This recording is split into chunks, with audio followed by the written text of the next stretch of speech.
Hello and welcome to 90 Production Films and Music. I am Dikshant and this is Inside a Movie. क्या कभी आपने ऐसी film देखी है जहां एक इंसान किसी अनजान जगह पर अकेला फंस जाता है और जहां कोई और नहीं है और जहां वो हर वो कोशिश करता है जिससे वो उस जगह पर सर्वाइव कर सके? आई एम श्योर ऐसी बहुत सी फिल्म्स आपने देखी होगी या उसके बारे में सुना होगा, जैसे कि लाइफ ऑफ पाई, जिसमें एक बोट पर पाई फंस जाता है, कास्टअवे, जिसमें टॉम हैंक्स एक आइलैंड पर फंस जाता है, या ट्रैप्ड, जिसमें राजकुमार एक अपार्टमेंट में फंस जाता है। और कई सारी सर्वाइवल फिल्म्स के बारे में आपने सुना होगा, पर आज हम जिस फिल्म के बारे में बात करने जा रहे हैं उसमें प्रोटैगनिस्ट एक आइलैंड पर फंसता तो जरूर है, पर वो आइलैंड नहीं होता। आज हम बात करेंगे कास्टअवे ऑन द मून की, जो 2009 में रिलीज हुई एक यूनिक, फनी और इमोशनल कोरियन मूवी है। इस रोमांटिक कॉमेडी फिल्म का प्लॉट एक होमाज है रॉबर्ट जेमेकिस की मूवी कास्टअवे को, but it is not just a homage. इस फिल्म का अपना एक यूनिक, ओरिजिनल आइडिया है और स्क्रीन प्ले है जो काफी हटके है।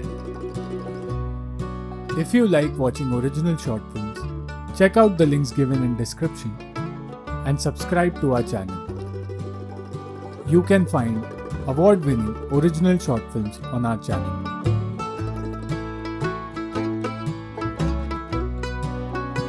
ये कहानी है किम की, जो अपनी लाइफ से दुखी है और उसके लिए अब सुसाइड ही एक रास्ता है। इसलिए वो एक ब्रिज पे से रिवर हान में कूद जाता है, पर मरने की जगह वो एक अनजान जगह पहुंच जाता है। एक बार के लिए उसे लगता है कि वो मरकर हेवन में पहुंचा है, पर फिर उसे समझ आता है कि वो बॉम्सेयोम यानी कि एक आइलैंड पर है। बॉम्सेयोम is a pair of islands, यानी कि छोटा टापू जो सियोल शहर में रिवर हान के बीचों बीच है। किम अब एक वीरान जगह पर है जो एक्चुअली वीरान नहीं है।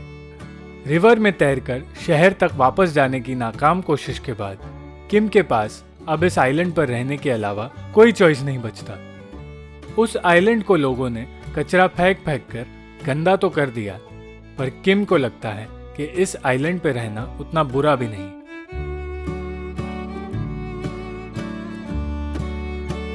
तो यहाँ से किम इस आइलैंड पे रहना शुरू करता है, क्योंकि उसे वैसे भी शहर वापस नहीं जाना।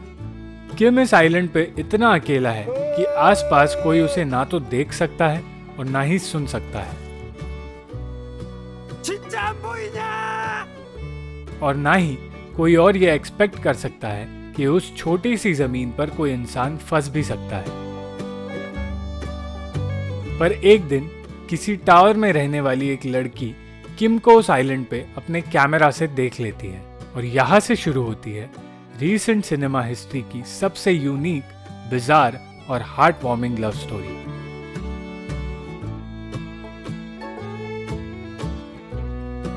Castaway on the moon is a masterpiece जिसमें regular old fashion film making को एक एक्सेप्शनल तरीके से बताया गया है। इस फिल्म के दोनों प्रोटैगनिस्ट एक दूसरे से एक गहरा रिश्ता शेयर करते हैं, पर उनके बीच की दूरियां इतनी हैं कि वो एक दूसरे से मिल भी नहीं सकते।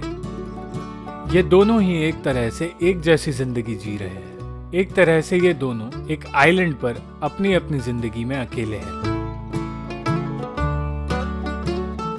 मिस्टर किम, जो पहले से अकेला और दुखी था, अब सच में एक आइलैंड पर अकेला है।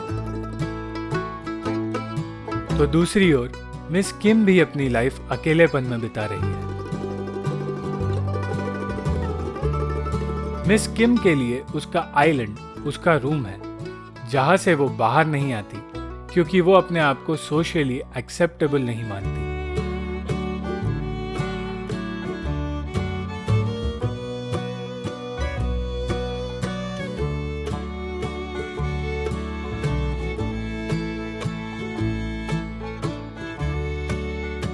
उसकी मॉम भी चाहती है कि वो बाहर आकर अपनी लाइफ खुलकर जिए, पर मिस किम ऐसा नहीं करती। मिस्टर किम अब उस आइलैंड पर इतना कंफर्टेबल हो चुका है कि वो खुद खेती करके अपने लिए खाना भी बनाता है। खुद को एंटरटेन भी करता है और अपने लिए एक घर भी बना लेता है।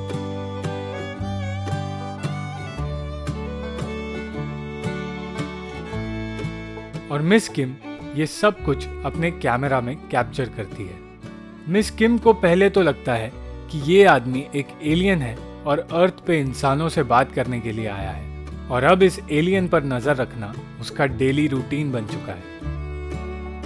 1 महीने तक उस पर नजर रखने के बाद मिस किम डिसाइड करती है कि वो मिस्टर किम को हेलो का रिप्लाई देगी, और ये दोनों एक दूसरे से कम्युनिकेट करने का एक रास्ता ढूंढ लेते हैं। और यहाँ से शुरू होता है इनकी अनोखी दोस्ती का सिलसिला। पर 3 महीने तक मिस्टर किम को वो बॉटल नहीं मिलता। मिस्टर किम, जो अब इस आइलैंड पर कंफर्टेबल हो चुका है, खुद के क्रॉप्स उगाता है, खाना बनाता है, अपने पसीने को कलेक्ट करके खाने में नमक के टेस्ट के लिए ऐड करता है, और आइलैंड पर नई चीजें ढूंढने के लिए घूमता है। एक दिन ऐसे ही घूमते हुए उसे वो बॉटल मिल जाती है जिसमें मिस किम ने मैसेज भेजा था। मिस्टर किम को अब एक दोस्त मिल गया जिससे वो फाइनली बात कर सकता है, और मिस किम, जो कभी अपने कमरे से बाहर नहीं आती थी, अब बाहर की दुनिया को अप्रिशिएट करने लगती है और दुनिया की खूबसूरती को महसूस करने लगती है। मिस्टर किम नहीं जानता कि उससे बात करने वाला इंसान कौन है। वो ये सोचता है कि ये कोई फॉरेनर होगा क्योंकि इंग्लिश में बात हो रही है, मगर कहीं ना कहीं वो ये जानना चाहता था कि वो आखिर है कौन। यही बातें अपने दोस्त से डिस्कस करते हुए, जो कि एक स्केयरक्रो है, मिस्टर किम की नज़र जाती है एक उगे हुए कॉर्न क्रॉप पर। यह देखकर मिस्टर किम बहुत इमोशनल हो जाता है क्योंकि अब वो फाइनली कॉर्न पाउडर से नूडल्स बना सकता है जो उसे सबसे ज़्यादा पसंद है। मिस किम को भी पता है कि उसे नूडल्स कितने पसंद है, इसलिए वो अपने घर से ब्लैक बीन नूडल्स की डिलीवरी करवाती है मिस्टर किम के लिए बाम आइलैंड पर।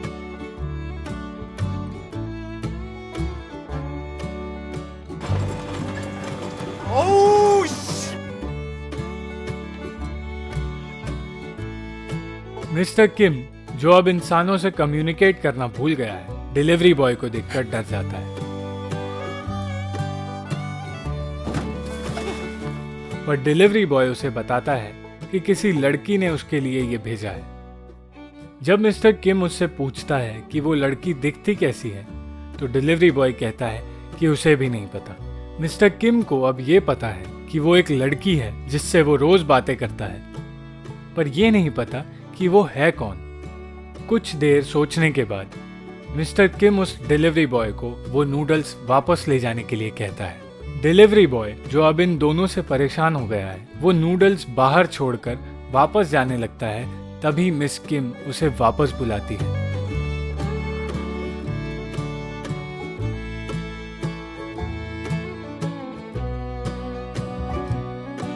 और उससे पूछती है कि उस आदमी ने उससे क्या कहा। तो वो बताता है कि उसने कहा ब्लैक बीन नूडल्स उसे होप यानी उम्मीद देते हैं, इसलिए वो उसे एक्सेप्ट नहीं करेगा। नूडल्स को खाने के बाद मिस किम को भी एहसास होता है कि जो नूडल्स वापस उसके पास भेजे गए हैं, it has the test of hope, the hope for a better life. अब खुद के उगाए कॉर्न से नूडल्स बनाने के बाद मिस्टर किम फाइनली नूडल्स खाता है।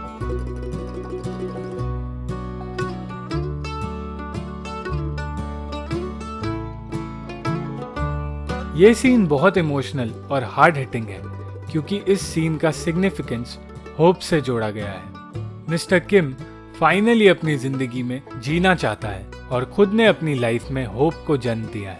ये होप किसी और की वजह से नहीं है, और मिस किम भी अपनी लाइफ खुलकर जीना सीख रही है। इस रूम का सिग्निफिकेंस मिस किम के कंफर्ट जोन से जोड़ा गया है, जहां वो कंफर्टेबल तो थी पर खुश नहीं थी और डर के जीती थी। अब फाइनली वो भी अपने कंफर्ट जोन से बाहर आकर बिना डरे जीना चाहती है।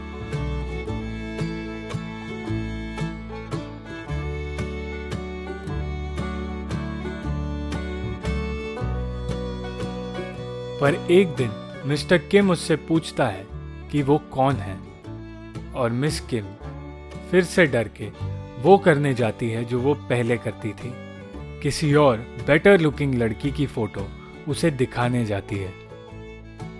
पर अब वो ऐसा करने से खुद को रोक लेती है और वो मिस्टर किम को कोई जवाब नहीं देती। इस बात से परेशान होकर मिस्टर किम ये जानने की कोशिश करता है कि आखिर वो उससे बात क्यों कर रही थी जब वो उसे ये नहीं बताना चाहती थी कि वो है कौन।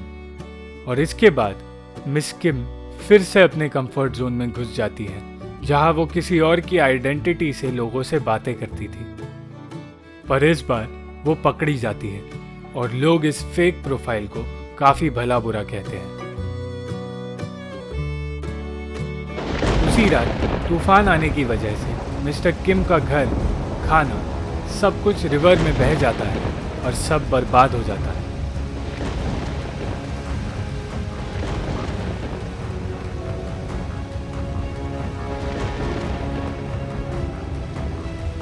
इसी के साथ उसके लाइफ में होप भी खत्म हो जाता है। अगले दिन कुछ लोग उस आइलैंड की सफाई करने आते हैं और उन्हें मिलता है मिस्टर किम। मिस्टर किम उनसे बचने के लिए भागता है, पर वो उसे पकड़ लेते हैं और उसे वापस शहर ले जाते हैं, क्योंकि बाम आइलैंड एक रेस्ट्रिक्टेड कंजर्वेशन एरिया है।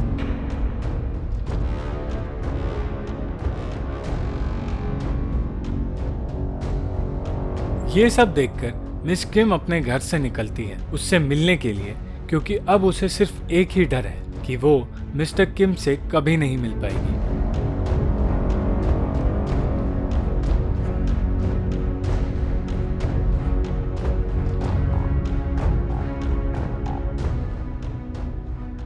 अंत में वो दोनों एक दूसरे से मिलते हैं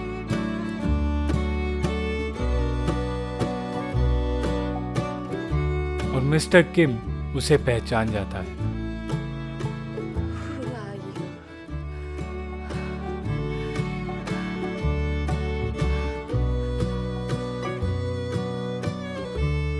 इस फिल्म का मैसेज एक बहुत ही इंटेलिजेंट और हार्ट वार्मिंग तरीके से दिया है, जिसमें स्मार्ट डायरेक्शन और एडिटिंग का यूज हुआ है।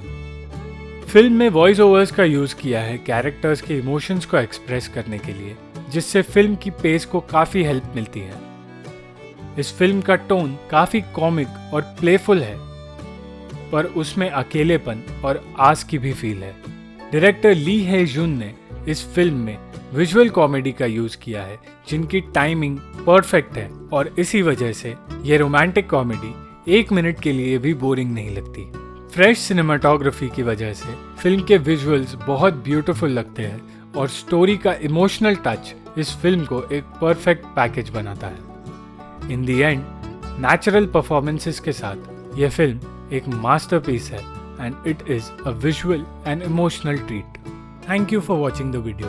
अगर आपको ये वीडियो पसंद आई तो लाइक, शेयर और कमेंट ज़रूर करना और चैनल को सब्सक्राइब करना मत भूलना।